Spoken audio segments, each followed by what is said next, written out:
verses 1 to 13. At dahil medyo mahaba, salitan po tayo ng pagbasa, kahit anong version na yung hawak ninyo. Yung babasahin ko is in IV version. Sa Matthew chapter 25, verses 1 to 13. Babasahin ko yung verse 1, tapos kayo yung verse 2. Ganun, salitan po tayo. Andun na ba kayo?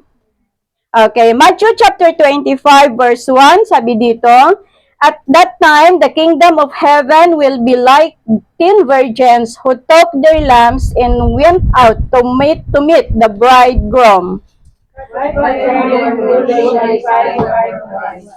The foolish ones took their lamps but did not take any oil with them.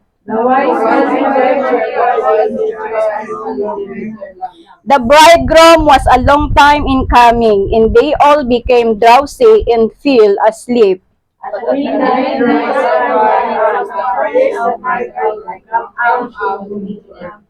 Then all the virgins woke up and trimmed their lamps.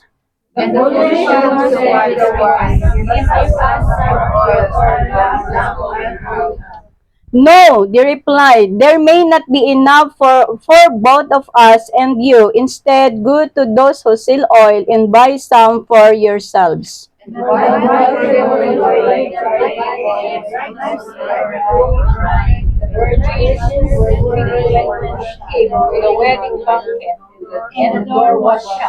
Later, the others also come. Sir, sir, they said, open the door for us. But he answered, I don't know you. Therefore, keep watch, because you do not know the day or the hour. Patuloy na pagpalain ng Diyos ang kanyang salita na naibasa sa kalagitnaan po namin. Let's pray. Father God in heaven, hallowed be your name, O God. Patuloy ka naming itaas, O Diyos. Patuloy ka naming sambahin. Patuloy ka naming purihin, Panginoon. We are nothing, O Lord, without you in our lives, O Father God.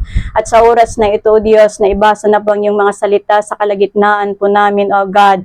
At patuloy po naming inimbitahan ang iyong banal na Espiritu na siyang patuloy na kumilos sa kalagitnaan po namin. Na siyang patuloy na kumilos sa puso at isipan po namin, O Diyos. Na kami makapag-focus sa iyong salita sa araw na ito, Panginoon. At pakinggan po namin, O Diyos, at tanggapin, O Diyos, ang mensahe mo sa araw na ito, O Diyos. Lord, maraming salamat sa buhay ng bawat isa na narito ngayon, O Diyos. Maraming salamat dahil kami pong lahat ay inuna ka namin upang ganon ay purihin at sambahin ka namin na may magpagkakaisa, Panginoon.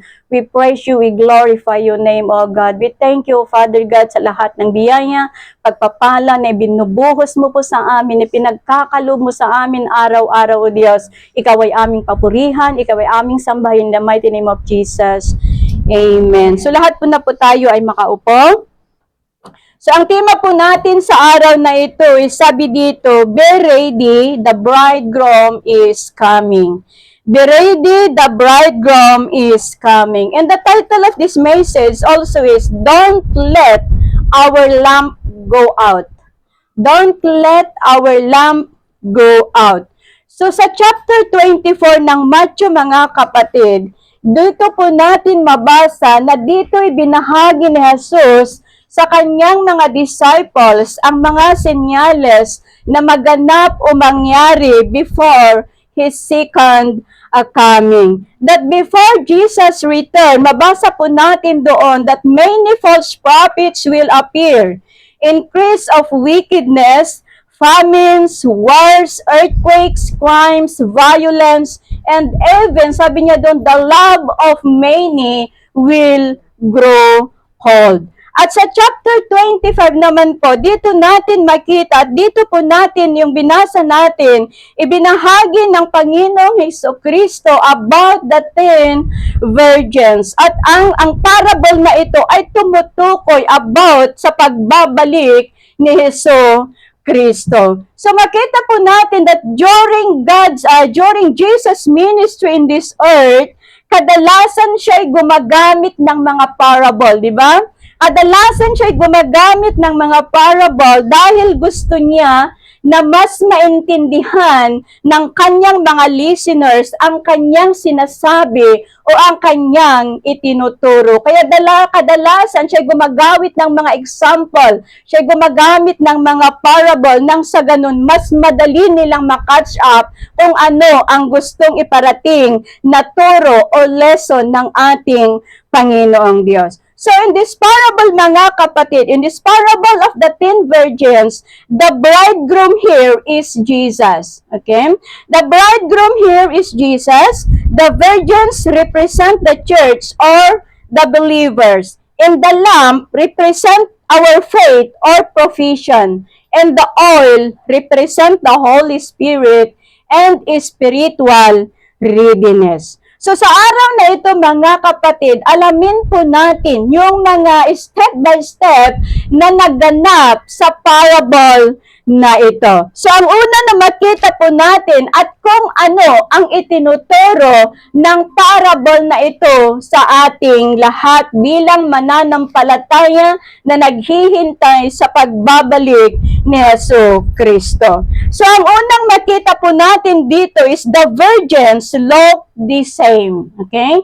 Makita po natin na lahat yung mga 10 virgins ay pare-pareho. Silang 10 ay parehong ano? Parehong virgins. Silang 10 ay parehong virgins. Silang 10 din ay parehong may may oil, may lampara. Okay. Silang 10 din ay parehong nakasuot kumbaga ng pangkasal nakasuotan. Kasi di ba inaantay nila yung nobyo? Sino naghantay ng nobyo na hindi nakasuot pangkasal, di ba? So silang 10 ay pare-pareho ding nakasuot ng pangkasal. At silang 10 din ay pare-parehong nakatulog nung hinihintay nila ang pagdating ng nobyo. So, from the outside, walang pinag-iba. Ano? From the outside, walang pinag-iba. Ganito rin sa iglesia, mga kapatid. Lahat tayo ay umaawit. Lahat tayo ay sumasamba. Lahat tayo ay nagpupuri. Pero maybe some of us are not yet ready to meet the Lord Jesus Christ, no? Lahat po tayo naglilingkod sa Panginoon. But maybe some of us are not yet ready, no? We are all look safe. Lahat po tayo sa tingin po natin, lahat po tayo ay ligtas. But maybe some of us are not yet ready. The 10 virgins are look the same outside. They are the same outside, but there is a difference inside. Ano ang pinag-iba sa inside? It was the oil. The difference, it was the oil. So, ang parable na ito ay nagtuturo sa atin ng pagiging Kristiyano, mga kapatid, is not about appearance o panlabas na anyo. Amen? It is not about appearance o panlabas na anyo, but it's about inside at ang pagiging handa po natin sa pagbabalik ni Yesu Kristo. Kaya ito'y paalala sa ating lahat na huwag sanang mawala ang oil ng ating lampara. Amen? Huwag sanang mawala ang oil ng ating lampara. Tulad sa 5 flawless virgins, kaya sila'y hindi nakapasok sa wedding banquet dahil naubusan sila ng oil. Wala silang extra na dala. Oo, may panahon na hindi natin maiwasan na manghina bilang Kristiyano. Because sabi nga natin, we are still a human. Pero huwag natin kunin yung we are still a human na maging excuse upang hindi natin paghandaan ng pagbabalik ni Yesu Kristo. May panahon na tayo ay manghina dahil sa iba't ibang rason ng ating mga buhay. Ngunit sa kabila nito, mga kapatid, sa tulong ng ating Panginoon, let's keep the oil of our faith. Let's keep the oil of our faith burning. Patuloy na nag-aapoy ang ating pananampalataya, patuloy na nag-aapoy ang presensya ng Panginoon sa ating buhay. At kung mawala man, dahil sabi ko nga, hindi natin maiwasang manghina. At minsan parang wala na tayong nararamdaman. At kung sa pakiramdam natin ay wala ng oil sa ating mga buhay, sabi ng kanta natin, give me oil in my lamp, keep me burning. Na yan sana ang dalangin po natin sa bawat araw, na huwag pahintulutan ng Diyos, na huwag hayaan ng Diyos na mawala ang oil sa ating mga buhay upang hindi mawala, hindi mamatay ang ilaw natin bilang Kristiyano. Amen? So oil is very important. Pangalawa na makita po natin dito sa parable na ito, the wise took oil, the foolish did not. The wise took oil, the foolish did not. Ang mga foolish virgins, dala-dila nila ang kanilang lampara. Ngunit yung mga foolish virgins, dalaman nila yung kanilang lampara, wala silang dalang extra na oil. Kung ano lang yung nandun sa lampara nila, yun na ang dala nila. But the wise virgins, sabi nga binasa natin, pinuno nila yung lampara nila at the same time, nagdala din sila ng extra. Kaya sabi natin kanina, ang oil represent the Holy Spirit. Ito rin ay sumisimbolo ng espiritual na buhay po natin. Personal na relasyon sa Panginoon at ang pagiging tunay na ligtas. So ang mga foolish, kumbaga, may anyo, ngunit walang kapangyarihan. Ang mga foolish, kumbaga, may anyo, ngunit walang kapangyarihan. Meron silang relihiyon, pero wala silang relasyon. No?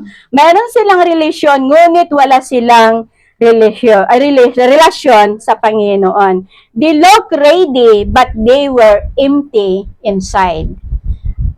Mukha silang handa, pero kumbaga walang laman sa loob. Ang mga wise virgins, alam nila at naiintindihan nila na napakahalaga sa kanila na mayroon silang sariling oil sa kanilang buhay. At dapat maintindihan din po natin, because our pastor's oil ay di pwedeng hingiin natin at di rin pwedeng hiramin natin. Even our leader's oil, our church meets oil, hindi natin pwedeng hiramin. Kung ano ang oil natin, yun na yun.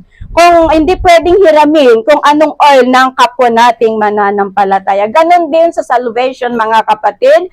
Salvation is personal. Haan nga mailakam, tipan na kaisalakan. Amen? Salvation is personal, preparation is personal, and readiness is personal. Kaya hindi pwedeng, kaya yung sinasabi ng iba na yung mga pilosopo, sabi nila na pagbalik na raw ni Hesus Kristo, sasabit na daw sila sa ating mga pandiling. Hindi nga pwede kasi in a twinkling of an eye, paano pa sila makasabit, di ba? Paano pa sila makasabit? In a twinkling of an eye, nandun na tayo sa piling ng ating Panginoong Diyos. Kaya ito'y paalala rin sa atin na sa ating lahat na lahat po tayo ay maging handa lagi-lagi. Amen? Lahat po tayo ay maging handa lagi-lagi sa oras ng Panginoon. Amen? Pangatlo na makita po natin sa parable is the bridegroom delayed. Di ba? Hindi dumating yung nubyo sa tamang oras.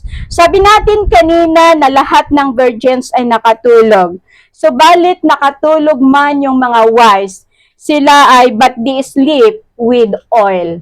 Nakatulog silang 10, pero yung wise virgins, nakatulog sila na may oil. At anumang oras darating ang nubyo, they are still prepared. Amen? Sila ay nakahanda na.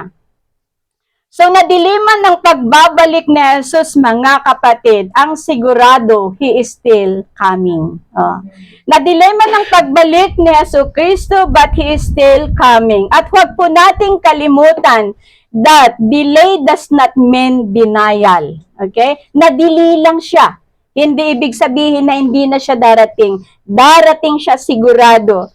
May rason lang kung bakit siya na-delay. And because of delay, ito ang nagiging sanhi sa ibang mga mananampalataya na sila ay tumalikod na sa pananampalataya, tumalikod na sa paglilingkod dahil sa delay na nangyayari. Kaya pinapaalalahanan po na tayo ng banal na espiritu na katula ay na huwag tayong maging kampante. Hindi porke na na-delay ang pagbalik ni Jesucristo ay hindi na siya darating. Huwag tayong maging kampante. Pero sa lahat ng oras, dapat po tayo'y maging handa. Ang pagkaantala ng pagbabalik ni Jesus ay hindi dahilan para huminto na tayo sa ating paghahanda. Ngunit we must be prepared always. So ano ba ang dahilan? Bakit na-delay o naantala ang pagbalik ni Jesucristo sa pangalawang kanyang pagbabalik in His second coming? Sabi sa 2 Peter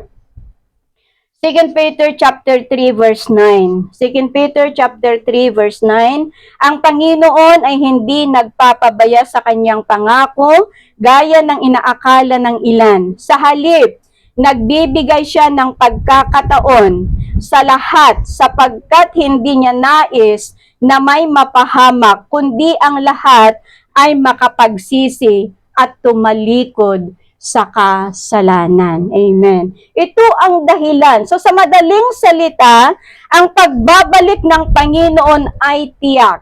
Amen? Ang pagbabalik ng Panginoon ay tiyak, ngunit ang kanyang pagpapaliban ay isang gawa ng biyaya. Ipinagpaliban niya ang pagbabalik niya dahil sa biyaya niya, dahil sa atin, dahil ayaw niya na makita na may niisa sa atin ay mapunta doon sa kamatayan na walang hanggan. Kundi ang nais ng Panginoon, lahat po tayo ay maligtas. Lahat po tayo ay pumunta sa kanyang piling at lahat po tayo ay walang mag-suffer. Yun ang dahilan kung bakit ipinagpapaliban ng Panginoon ang kanyang pagbabalik, dahil gusto niya na tayo tumalikod sa kasalanan, tumalikod sa mga gawain na hindi kaaya-aya sa kanya, kundi makita niya tayo na tumalikod sa ating mga kasalanan at patuloy na naglilingkod at naniniwala, nananampalataya sa Kanya. Isa pang rason kung bakit delay ang pagbalik ni Jesucristo, siya ay sumusubok din sa pasensya at katapatan ng bawat mananampalataya. Amen?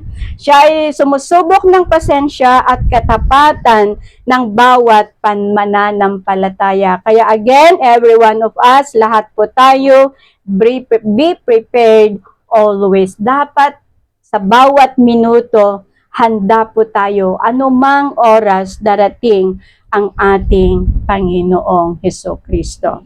So number 4, na makita po natin doon sa parable, the midnight cry. Doon makita po natin sa verse 6. The midnight cry. So the word midnight represent an unexpected time. Yung midnight ay isinisimbolo ang hindi inaasahang oras. At ito'y nagpapaalala sa atin na tayo dapat ay maging mapagbantay, tayo dapat ay puno ng pananampalataya, tayo dapat ay laging handa sa espiritual na aspeto. Amen? Ang pagdating ng nobyo sa hating gabi ay nagpapakita na ang pagbabalik ni Kristo ay sa oras na hindi inaasahan. Sa Matthew 24:44, Matthew 24:44, basahin po natin, kaya't lagi kayong maging handa sapagkat darating ang anak ng tao sa oras na hindi ninyo inaasahan. So dahil walang nakakaalam sa eksaktong oras ng pagdating ng Panginoon, binigyang diin ng Panginoong Diyos na ang mga mananampalataya ay dapat laging handa. Amen? Tapat at aktibo sa paggawa ng kabutihan. So, binigyang diin ni Jesucristo na lahat tayong mananampalataya ay laging handa, tapat at aktibo sa paggawa ng kabutihan sa ating kapwa. Because when Jesus will come suddenly, sabi dito, there will be no time to prepare. Okay? So alam natin na hindi inaasahan ang pagbabalik ni Jesus, kaya dapat po tayong laging handa dahil wala ng oras na mag-prepare po tayo. There will be no time to repent. There will be no time to run to church. Wala nang oras na gawin natin ang mga ito. Kaya binibigyan din ng ating Panginoong Jesus na sa bawat oras, sa bawat segundo, ay lagi po tayong handa. Ang tanong mga kapatid, kung dumating ba ang Panginoon ngayon, handa na ba tayo? Amen. Matthew 24:44. Matthew 24:44. So, sabi sa verse 6, ngunit ng hating gabi na'y may sumigaw, narito na ang lalaking ikakasal, lumabas na kayo upang salubungin siya. So, ang Matthew 25 verse 6 ay isang panawagan. Ang Matthew 25 verse 6 ay isang panawagan ng masusing paghahanda ang na dapat nating siguraduhin na ang ating mga ilawan ay nagniningning yung ilaw. Na dapat nating ang siguraduhin na ang ating mga lampara ay buhay. Amen? May sapat na oil upang masalubong natin ang nobyo ng may kagalakan at hindi takot. Amen? So, kaya mga kapatid, habang tayo ay naghihintay, oras na, panahon na, upang lalo nating palalimin ang ating pananampalataya at ang ating relasyon sa ating Panginoong Diyos. Amen? Huwag nating gayahin yung mga false virgin na may relihiyon, ngunit walang relasyon. Amen? So, panglima na makita po natin dito sa parable, the false virgin discovered too late. Ano kaya ang nadiscover ng mga false virgins na ito? Mabasa po natin yan sa verse 7 to 9. The false virgin discovered too late. Mabasa po natin sa verse 7 to 9. So when the bridegroom arrived, all the virgins woke up. No? Nung dumating na, nung may sumigaw na darating na ang nobyo, lahat ng mga birhen ay nagising na at inayos ang kanilang lampara. Dito na nadiscover ng mga mangmang na birhen na ito na wala na palang langis, wala na palang oil ang kanilang lampara. The false virgin discovered too late. Too late. Parang late na, huli na, nung nadiscover nila na wala na palang oil yung kanilang lampara. Kasi wala silang dalang extra, naghihintay sila sa pagdating ng nobyo, sila'y nakatulog. So paggising nila pagdating ng nobyo, doon na nila na-discover na wala na palang langis ang kanilang lampara. Kaya ayun, nagkukuridumdum na. Ang tagal nagkukuridumdum. Kumukutitat? Na nagkukuridumdum. Yung mamamatay-matay na. Kunti na lang. Yung kunti na lang yung ilaw na kasi, di ba, wala nang gas. Blinking. Ayan, nagkukuridumdum na yung kanilang mga lampara kasi nauubos na yung oil na. So, dito nila na-discover. So, nung nakita nila, na-discover nila na wala na palang oil ang kanilang lampara, sinubukan nilang humingi doon sa wise virgins. Pero anong sagot ng mga wise virgins? No. A big no. Sabi nga natin kanina, ang mga false virgins na ito, they had religion but no relations to God. So, nung sinubukan nilang humingi doon sa mga wise, ayaw bigyan ng mga wise. Bakit? Dahil ang mga wise na ito ay naiintindihan nila yung sinabi natin kanina na ang pagiging kaligtasan, pagiging ligtas ng isang mananampalataya ay hindi pwedeng hiramin sa ibang tao at hindi rin pwedeng hingiin sa ibang tao. Kaya hindi sa magpagiging makasarili ang hindi nila pagbigay Ngunit dahil alam nila na ang kaligtasan nila ay sa kanila lang yun. Hindi pwedeng ibigay sa ibang kasama nila. So, dito natin makita mga kapatid na dapat lahat po tayong mananampalataya ay may patuloy na oil. So spiritually, ito'y tinuturuan tayo ng kaligtasan po ng bawat isa ay hindi natin pwedeng ibigay at hindi rin natin pwedeng hiramin. Okay? So, kumbaga, ang kaligtasan ko ay hindi ko pwedeng ibigay sa inyo. Ang kaligtasan ninyo, hindi nyo pwedeng ibigay sa akin. At ang kaligtasan ng bawat isa ay hindi pwedeng magbigayan at maghiraman. So, ang pinakamainam na gawin po natin as believers, we must be ready ourselves. Ihanda po natin ang ating mga sarili para sa pagbabalik ng ating Panginoon. Number 6, na makita po natin dito. Number 6 is, the door was shut. Nagkamali ba ako sa bilang? Number 6, the door was shut. Mabasa po natin yan sa verse 10. So dahil wala ng langis ang lampara ng mga foles, anong iniutos ng mga wise sa kanila?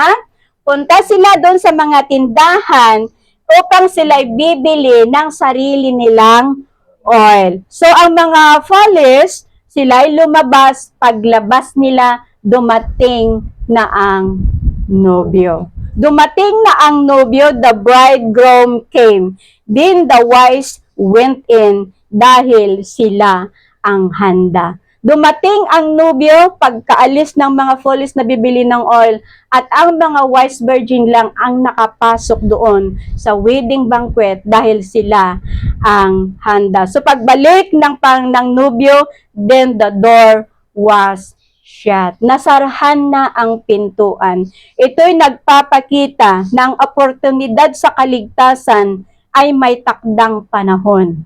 Ang oportunidad sa kaligtasan ay may takdang panahon at ito'y malaking paalala po sa atin mga kapatid dahil hindi natin alam ang oras at araw ng pagbabalik ni Kristo. Ulit-ulitin po natin ang pagiging handa ng bawat isa ay dapat palagian.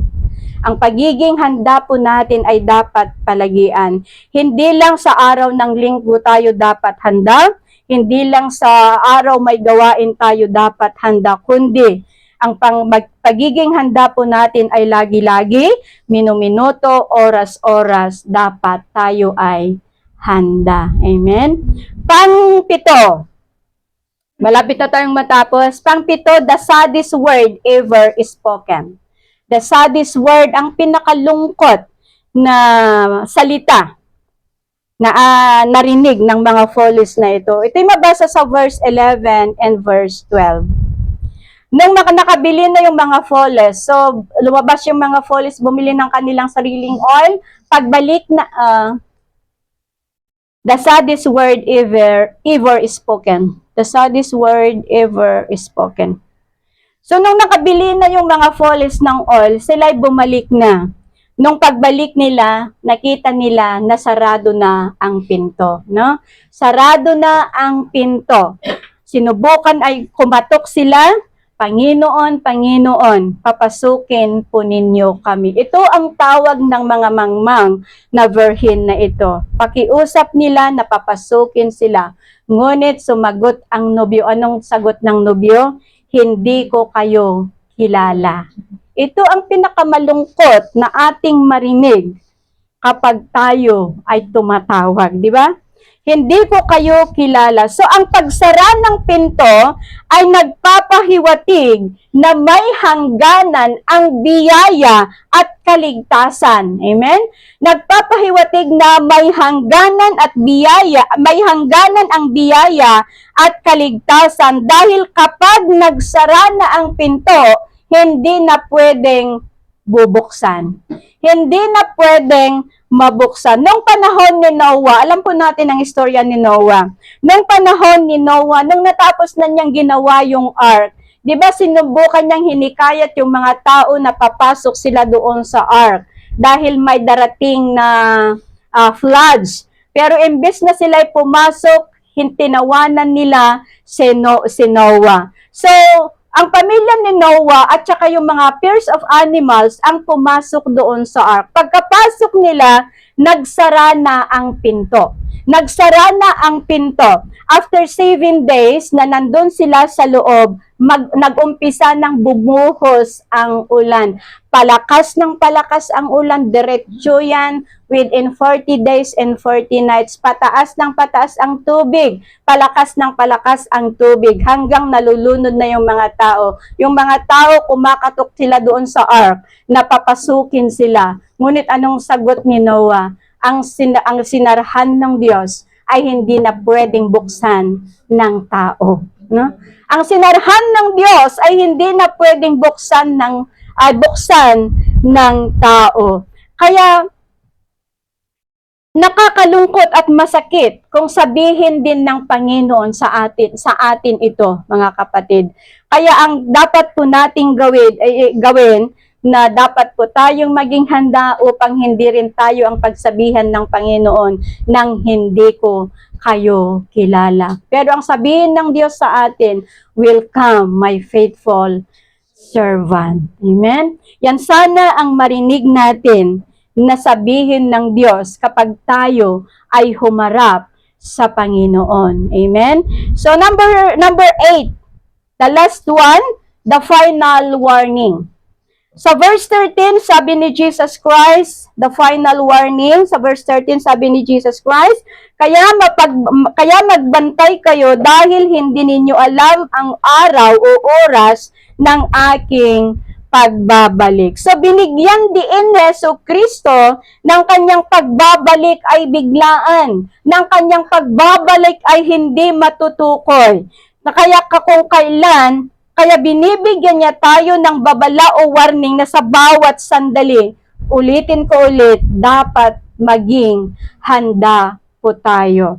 So may illustration dito, may isang lalaki at meron siyang iniingatang lampara. Meron siyang iniingatang lampara for emergencies. Kasi lalo doon sa atin, kasi uso-uso, mamaya walang kuryente. So isang gabi nawalan ng power ng kuryente. Kinuha niya yung lampara, sinindihan yung lampara. Umilaw pa naman yung lampara. But after a few minutes, nawala yung ilaw ng lampara. Nung tinignan niya yung lampara, wala na palang oil. Wala na palang oil, kaya namatay yung ilaw ng lampara. So kung titignan po natin, ang lampara na yun ay ayos na ayos sa labas. Very, kung okay na okay, kung baka tawagin natin okay siya sa labas. Pero doon sa loob, wala na palang oil. Wala na palang oil kaya namatay ang ilaw.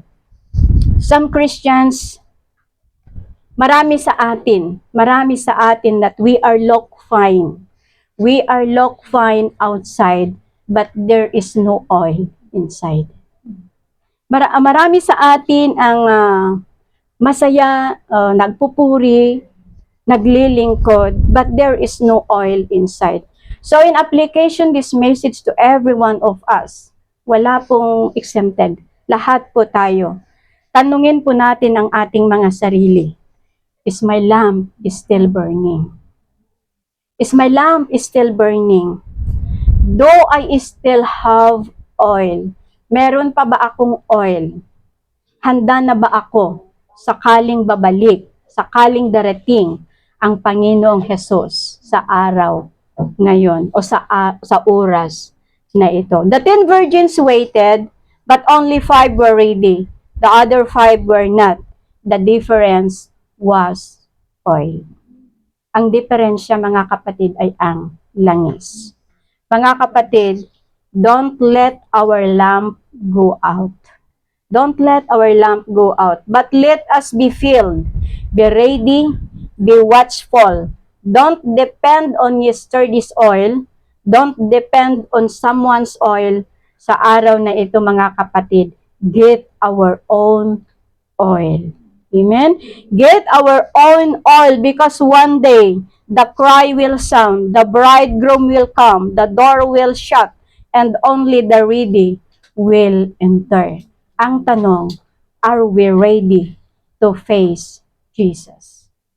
Ito ang tanong na iwanan ko sa bawat isa sa atin Alam ko na bawat isa sa atin ay pinaghahandaan, hinihintay ang pagbabalik ng ating Panginoong Hesus.